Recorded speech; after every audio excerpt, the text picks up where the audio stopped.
Hey guys, how's it going? James here from Audio.etc. Today's episode of Audio.etc. is brought to you by Jeff Neal and his 2015 Lexus GX. I want to say a huge thank you to Jeff Neal for becoming a new Patreon on my Patreon support page. If you guys want to do that, there is a link in the description and also at the end of this video. Feel free to jump over there and follow my page. Jeff doesn't actually have any sound gear in his car at this stage, but he is planning on putting some in. It's going to be a bit of a project car, so I haven't got any photos I can show you, but I can tell you what he's planning on doing. He's thinking about putting Focal components up the front, Focal coaxials in the rear, a Sundan 12-inch subwoofer in a ported enclosure, being powered by a JL Audio 1000.1 amp, and he is unsure yet about what he's going to do for a speaker amp, and also thinking about potentially putting a DSP in as well.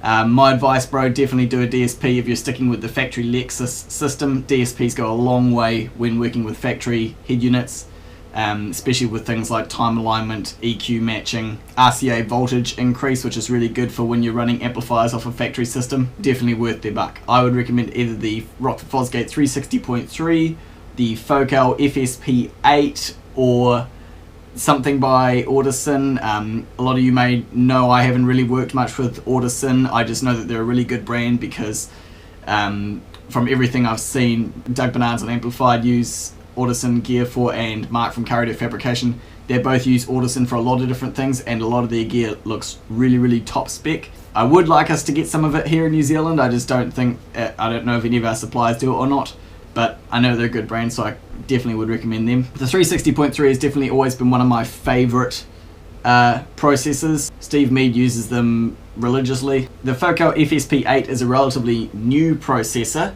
It's, in my opinion, not quite as technically grunty as the Rockford Fosgate 360.3, but I definitely prefer the user interface, the PC user interface for the Focal processor over the Rockford one. It's much nicer laid out, a much more friendly user interface, very easy to understand.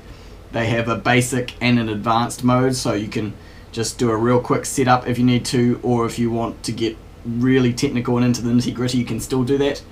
But if you put them side by side, I still think the Rockford Fosgate 360.3 has just more potential settings, more customizability, and I also really like the little remote that it comes with, whereas the Focal remote, if you want it, it is an optional extra, but it's quite a big hunky thing that you would have to mount somewhere. So have a look at them, see what you think, and you don't have to go for them, but my recommendation, definitely go for a processor. So thanks for all your support on Patreon, Jeff.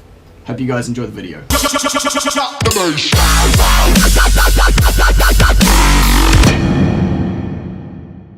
Good morning guys, how's it going? James here from Audio.etc. Another video working on Jess's RAV4. Gonna try and get some speakers done today.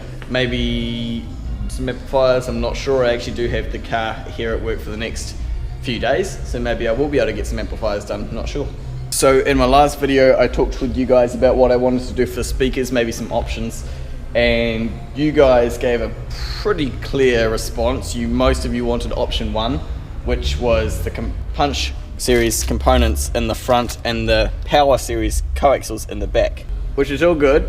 You're allowed to want what you want, but here's my thinking, and I talked with Jess extensively over this, figuring out what she wants, what I think is best, and just discussing it. Don't know if you guys all realize, but these coaxials, the Power series ones, are better than the Punch series components, so they're a whole step up by quite a long way in quality and in sound quality and everything like that. And the way I figure it, there is no reason for this awesome coaxial with the tweeter to be down here in this low grille behind the rear seats where no one can hear it. On the other hand, the Punch woofer makes total sense because all it does is mid-range, so it can be down there. So we figured it does make the most sense to have the Power series coaxial in the front doors. Okay, that's what's happening. The Punch woofers are definitely going in these back trunk locations in the boot. But that wasn't to say that the tweeters couldn't go somewhere else, because this is what I was battling with. We got the tweeters in here, and I could either flush mount them or pod mount them somewhere. So I was thinking, why can't I have the coaxials and then the component tweeters up the front. So here's the tweeter. I thought this could definitely go in this panel here. I've actually taken this off and had a look behind here, and the pop that holds it in is like way up here, so it could flush mount down here, or it could pod mount or something like that. But that's not going to work, because even though it would look alright over this side, over the driver's side it would be facing right at the side of the console, which just makes no sense. So I had to start looking at it from the driver's side. Where could the tweeter go? There, nah. Up the front, no, it's still facing at the console, on a pod mounted to the pillar. The thing is, I don't want this to look ugly, and flush mounting definitely looks nicer than pod mounting, which is these things, by the way. These things here, which cup the tweeter and have a couple of different angles on them for you to mount them on various different angles, like that sort of thing, you know. But these just don't look that nice, and I do want it to look nice. No, I'm not going to be putting the same amount of time into doing the tweeters on this car as I am on my Legacy. That's just the way it is. I'm not going to mount these things, wrap them in cloth and fiberglass and resin and make custom pods. I'm just not going to do that, guys. Too much work for a very simple sound system. So after much deliberation with Jess and talking about different options for the tweeters, we ultimately decided that there's no real good place for them up the front, unfortunately. There's just nowhere nice. So the tweeter may or may not get installed at this point. It's if it does, it might be one of the last things to get installed. I'm definitely going to put the punch woofers down here in the back, and then the tweeters, if anywhere, are going to go either on this surface facing up, or here, this surface facing forward, or maybe the same thing but up high. And I figure if they're up really high, the sound from the tweeters will manage to get to the driver easy peasy anyway. And at least back here, they're a bit more subtle, out of the way, not as visible. And if I made them flush mounted into one of these panels, they'd probably look really good as well. So that's kind of where we're at with what we're planning on doing for the tweeters and stuff. They may or may not get installed. If they do, they'll probably be back up in this final pillar location sort of somewhere. And they will run off the same channel as the rear woofer, because these Punch series components, not a huge fan of it, but the crossover for both of them is built into the woofer, so you can see it's got a woofer side input there and then a tweeter output. I'm not a huge fan of that, but it's just what I got at the time when I was doing my Lignum. So yeah, I will be running those off the woofer on the rear channel, all on full range, if you are wondering. Yes, off the amplifier, the 4-channel amp that's in here, that will be running all 4 of the speakers. After I finished my last video, I did some research into the specifications of the subwoofer and the couple of different amps I've got. And though this is an asymmetric 4/3 channel amp, the output power of this on the bridged side isn't that much. Definitely not enough to run that sub. That subwoofer wants about 250 watts RMS, which is exactly what the Fusion amp that I've got does, by the way. And this one here, I think it does about 130 watts RMS bridged at 4 ohms, but I can't even do that because the sub I've got is dual 4 ohms. So really it's a 2 ohm sub, and it's not going to do bridged at 2 ohms, so it literally won't even work. I am putting the Fusion amp in for the 12-inch sub, and then the 4-channel amp will be running all the speakers. We'll start off with just running the rear woofers at full range, using the built-in crossover that's in it, and then we might try that on low pass filter and see what it sounds like. Gonna have to do a few fiddlings to get where I want to get, but that's pretty much my plan, guys. I know a lot of you wanted to see the components up the front. I'm sorry, there's just no real nice way to mount the tweeter up there that me and Jess can see, and as I say, it makes no sense to have this really nice Rockford Fosgate Power Series tweeter way down low here in the boot. So they're going up the front. So that's what I'm doing today, guys. I hope you guys enjoyed this video. I'm going to try and crack into it. One of the first things I do have to do though, because I know you guys will hold me to it,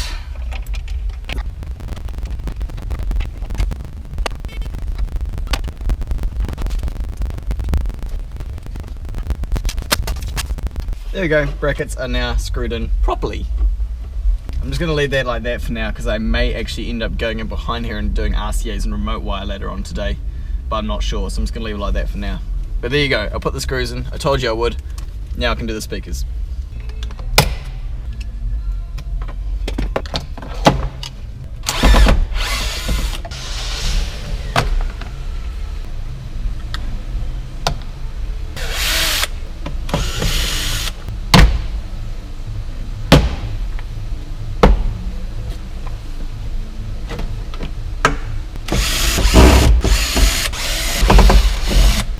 I hate it when it does this.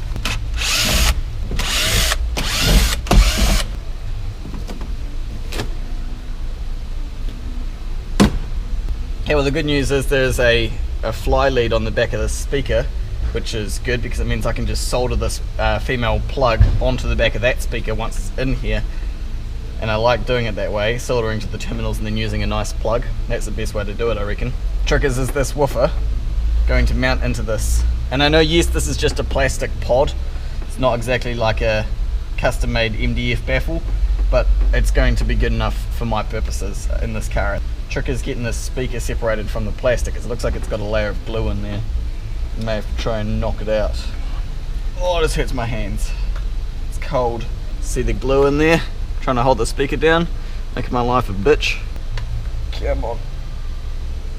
Just gotta separate, don't stab myself. I may have to put gloves on, I think, because this is really hurting. Getting there.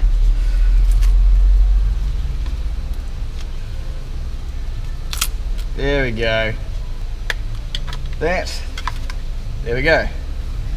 Alright, first test. Does this woofer fit? That way is up. No way, Jose. Oh wait, it could be because of that thing. I think this piece of plastic is preventing it from sitting in right.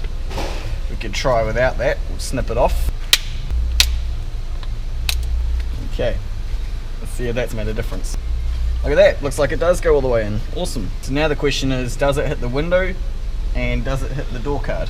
I don't think it's going to hit the window because the plastic actually goes further back than the magnet does, so that's good. Is it going to hit the door card? Height wise, what are we looking at here? Fair bit more height on the new woofer than there is on the old one. We need to see what it lines up with on the door card. One thing I do need to get rid of is these little locators. Okay, so I've temporarily mounted the woofer into the pod. I haven't wired it up yet or anything. But I just want to see where the door sits in relation to this speaker and everything. I'll see how it sits, if it actually fits or what.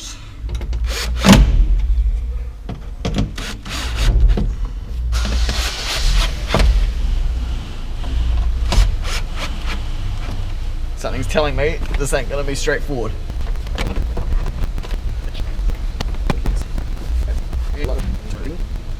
Well, interestingly, the grill doesn't perfectly line up with the center of that pod, so they haven't quite made it right.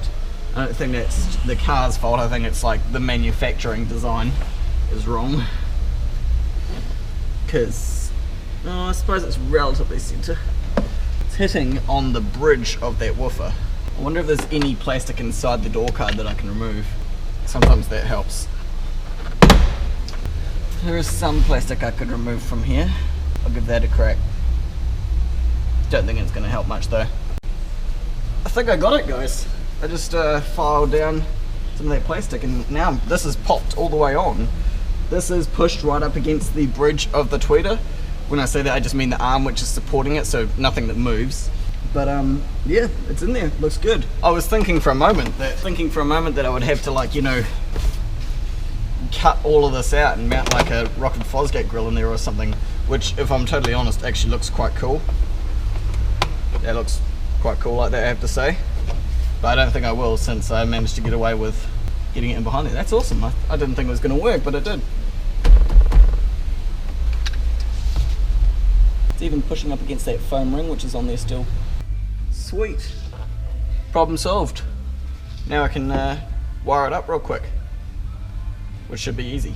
As you can see, I just took out like half of that big plastic ring, which goes all the way around. Just enough to let that bridge sit in there.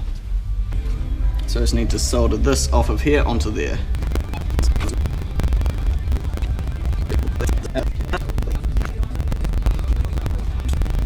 There we go. plug into here.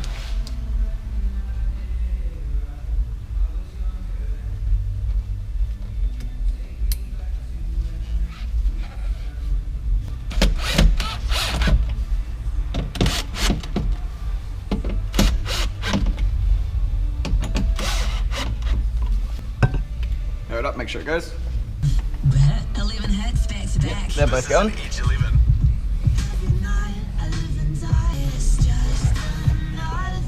Graceless night.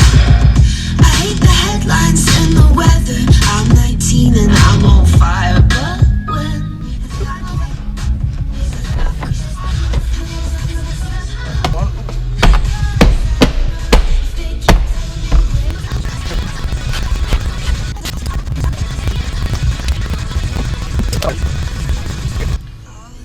That's one door done. I'm gonna add a little touch of flair. I'm gonna actually try and mount this grill on top of here as well, just because I think it looks cool. Obviously I don't want to do these too tight because they literally just threaded into some thin plastic. Perfect. That looks pretty cool. I'm happy with that. So the original grill is still in there, so I haven't damaged the door in any way. That actually looks really cool. Now it looks kind of a bit more beastie, if you know what I mean. That's cool. Good idea. Sweet, so now I can do the driver's door.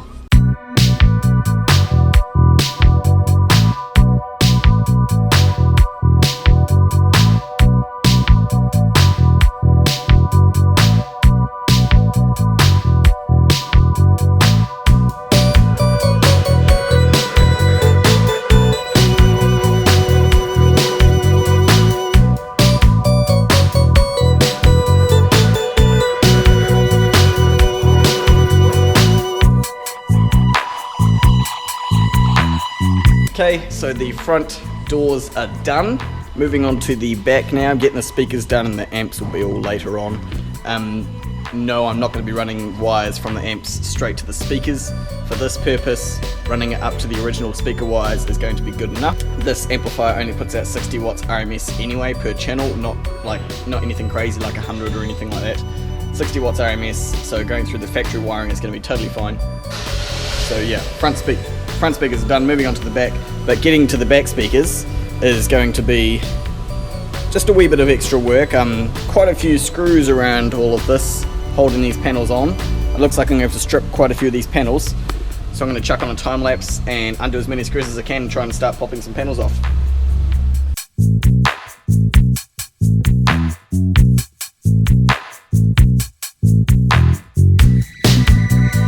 Okay, here's something interesting I didn't expect. Are these 6-inch speakers? I think they are. Let's check.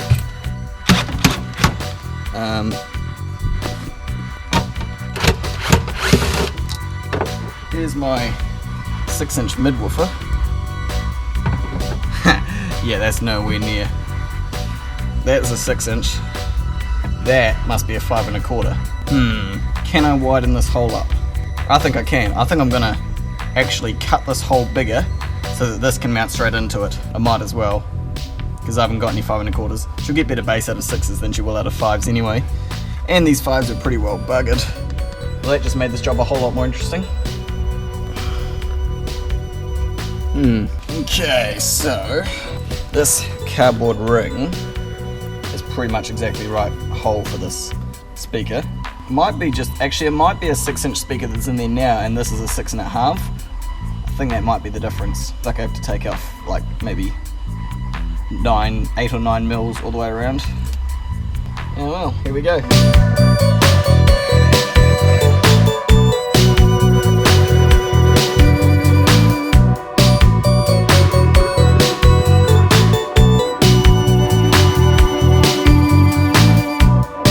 Okay, there's one rear speaker done.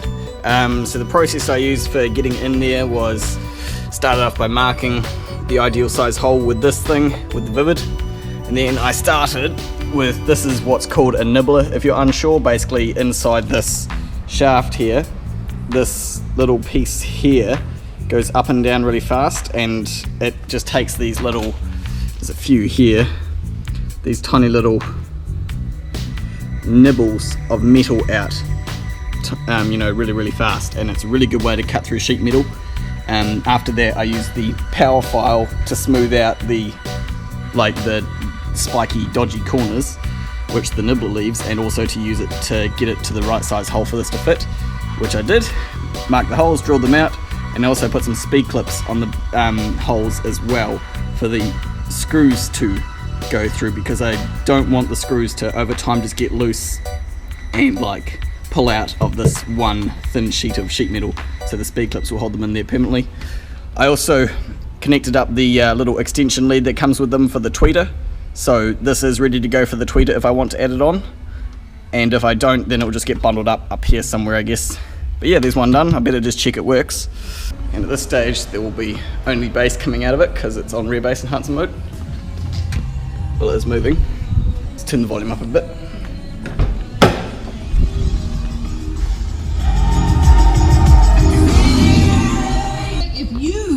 That's really well low passed. A breast enlargement, something that you've been thinking about, something that you... I hate it whenever you go to demo a speaker and just as you turn it on, the radio turns on to ads. Happens every time. It's going.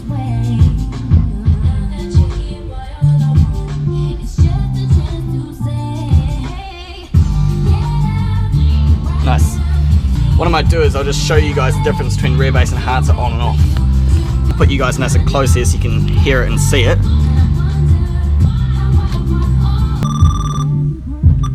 Okay, so I've faded it to the rear there, so the only speakers now going is that one. That's with rear bass enhancer turned on.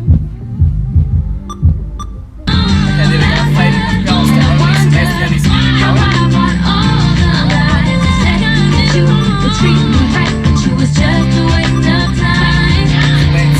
That's normal full range.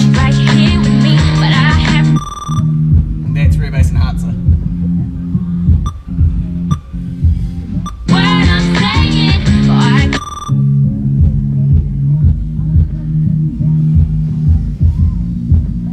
So you can see the difference and hear the difference in sound between having rear bass enhancer on and off. With the rear bass enhancer, it low passes it. Basically, low pass filters both the rear channels, and you can actually set what filter you have it set at, what decibel octave it is at, how steep the curve is. You can set the frequency, and you can set how loud it is as well. So it boosts bass and low passes and basically turns these into mini subwoofers. Of course, when that is on, there'll be nothing coming out of the tweeter output because there's no treble going to the speaker to begin with. So if I want the tweeters to work, I do have to have it on full range, which is what I had it at before. We're just going to see whatever sounds best, how much bass these things put out once they're both in, because I reckon they're going to put out some decent bass actually. Right, so this speaker's done. What I can do now is I need to actually tape these up because I don't want them touching each other.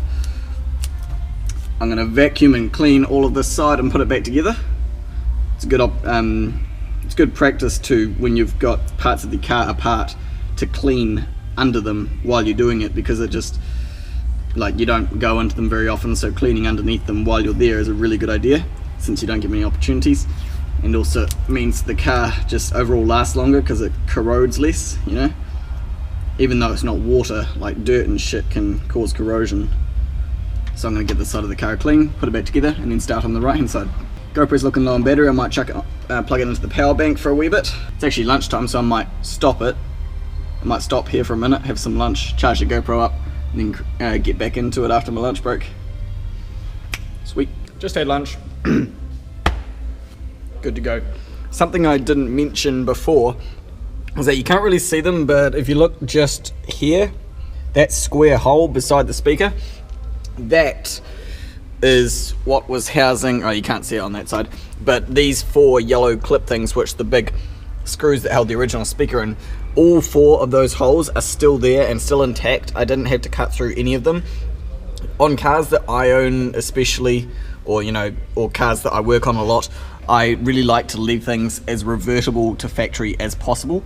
So if for some reason when we sell this car, if I decide I want to take out the Rockford speakers and put them into a third car, because this is the second car I've been in, if for some reason I want to take these back out, I can still put these yellow bungs back in and install the factory, and install the factory speaker back in, and we can just sell it like that, because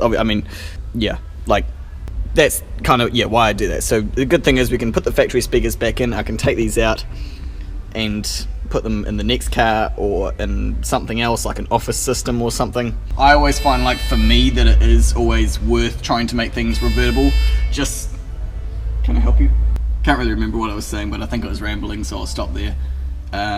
Time-lapse time. I need to clean all of this.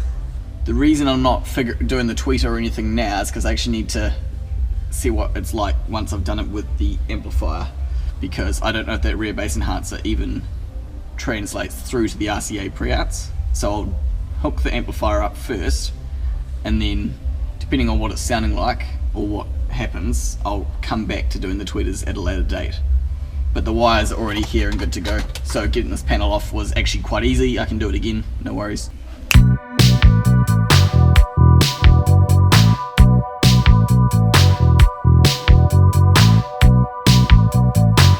One side done, complete, apart from the tweeter obviously, but you guys know I'm going to do that later on. You can see the woofer. If I get the light in an ideal position, you can see the woofer nicely lines up the grill there. It's going to do a good job. I didn't show you guys in video, but I took a picture which I'll stick up now. I put a piece of Dynamat over this bottom hole which is down here, not in hoping, like, just in an attempt to seal the cavity just a little bit more. Obviously there's like heaps of airflow going up from here behind all here, so it's not a sealed cavity, but putting a piece here will just seal it off a wee bit more and prevent any bass that could be occurring from just flowing out of this hole. I want it to all come out of the speaker, and that will kind of semi-seal this whole enclosure. And I know that works because that's how I had it set up in the boat I did a while ago with those Rockford Fosgate 8-inch speakers.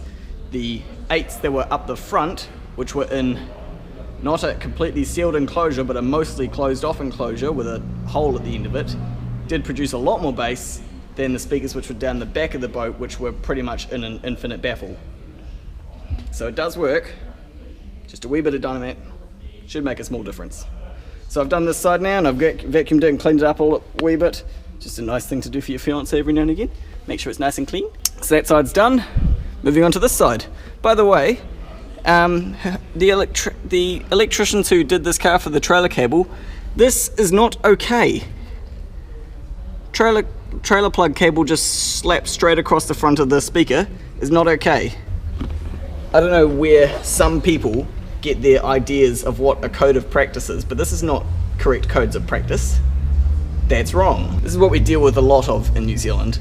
Tradespeople who just don't give a fuck, and they think, well, the customer's not going to see it, so they just do a real poor ass job. I don't understand how they managed to get it to go in front of the speaker and not just straight down like that. Like, how hard would it have been to go through this hole here and out of this one? Which is why we charge extra here at Auto Sound, because we do give a fuck and we do things right. Poor job. I'm gonna secure this over to this side with some duct tape, I think. Average. Oh my god, just drilled a nice nasty hole there, did they? Where is people's care? Anyway, moving on to this side now. What's this thing got going on? That's, I don't know what this wire at the front is, but it's real mankily just, oh, I bet I know what it is. It's the indicator wire for the left hand side. I might try and fix that a wee bit as well, because that's pretty average.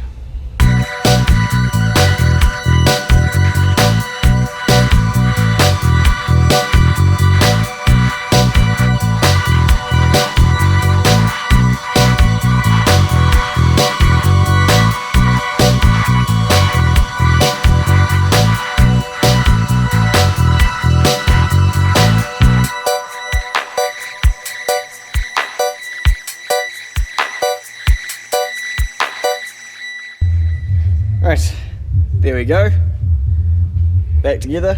And what I just spent the last sort of 10-15 minutes doing was I managed to get this carpet, this spare piece of carpet which Mama had been keeping in the back here, and Jess said she wanted to keep it, so I've actually managed to get it tucked under the plastic lining. I did trim just a wee piece off so that, because it was a wee bit too wide, but that looks way better like that, I reckon. So now I can fold these back down.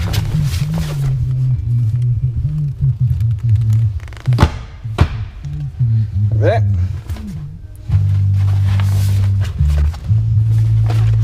Fold the seats up. Sweet, boot area is done. We can close this up. We'll have a listen, see what it sounds like. You have to excuse the cord, I'm just charging the GoPro off the stereo at the moment. Let's just set the fader back to center.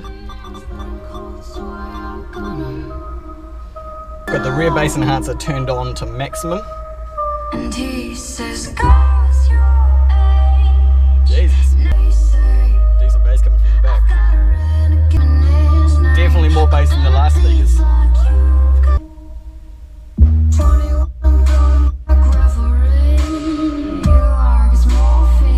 That's full range.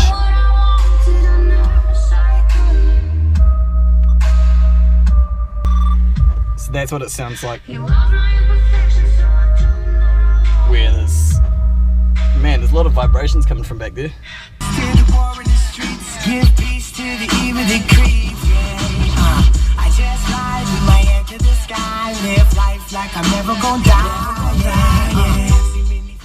Sounds good for now. That's like stages 1 and 2 of the install done.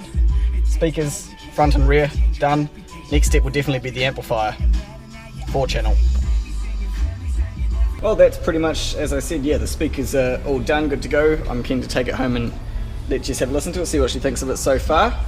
I was just thinking to myself, if there's going to be a 12-inch sub back here, there's probably no need for these rear 6-inch speakers to be in any way acting as mini subwoofers, because there's a 12-inch back here running on 250 watts. So I'm thinking I probably will install the tweeters. That will make sense. Kind of wish I had done it now, but that's okay, I can always come back to it. Just means I have to get these panels all the way off again to get to the wiring. I didn't really think about that very well, did I? I was trying to be, I was just thinking, you know, mini bass woofers plus a subwoofer. Oh well, we'll take it home, we'll see what Jess thinks of it. This. Most of all, you got to hide it from the kids. Cuckoo-cuckoo, Mrs. Robinson. Jesus loves you more than You should have let bitches love cake.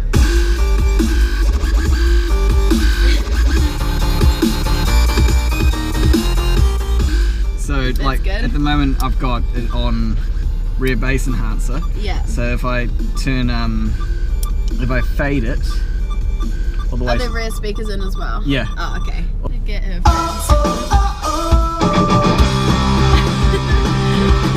can feel you breathing. Now that works as well.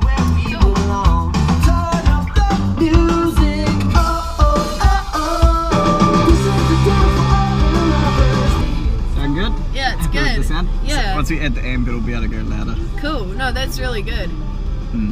That's great. I was also thinking it probably makes sense if we're putting a subwoofer in to not need the rear speakers to be doing extra bass. So we could put them on full range, put the tweeters in somewhere. Yeah. I just don't. Oh, and also, I don't know if you noticed this, but there's those grills down there. Yeah, they look cool. I like it. That looks really good, actually. Like you can see the factory grill is still in there. Yeah. Like, so I've just screwed them onto the door through like existing holes that were there. Yeah. So I thought they looked quite cool. So I thought cool. I could either put the tweeters here, connected to the rear speakers somehow, or down the back on the rear pillar facing forward. Yeah. What do you think? I think the back would be fine. At the back? Yeah. Sweet, that's stages 1 and 2 of the install done then, guys. Thanks for watching this video. Tomorrow I hope to install the 4-channel amplifier, 4-channel amplifier, like probably under the passenger seat, and hook it up to all the speakers. And as I've discussed with Jess, I'm thinking I probably will put the tweeters in at the back somewhere facing forward, because as I discovered at work after I put it all back together, it probably makes sense to have those speakers going full range, since we've got a subwoofer to do all the extra bass anyway. Just, it makes sense. And the subwoofer, as I have said at the beginning of the video, will be running off the Fusion monoblock, because there was just not enough power available from that Sony amp available for it, so we're going to use the Fusion monoblock one, probably under the seat. And that's the plan for the rest of the week. Try and get the 4-channel amp in and the Fusion monoblock amp in Only thing I won't be able to do is hook up the subwoofer because I don't have a box for it yet. I'm going to have to order one from one of our suppliers, so hopefully we'll be able to get that sometime next week, I'd say. So that's the video. Thanks for watching, you guys. Choose to be happy, and I'll catch you in tomorrow's video. Ka kite anō.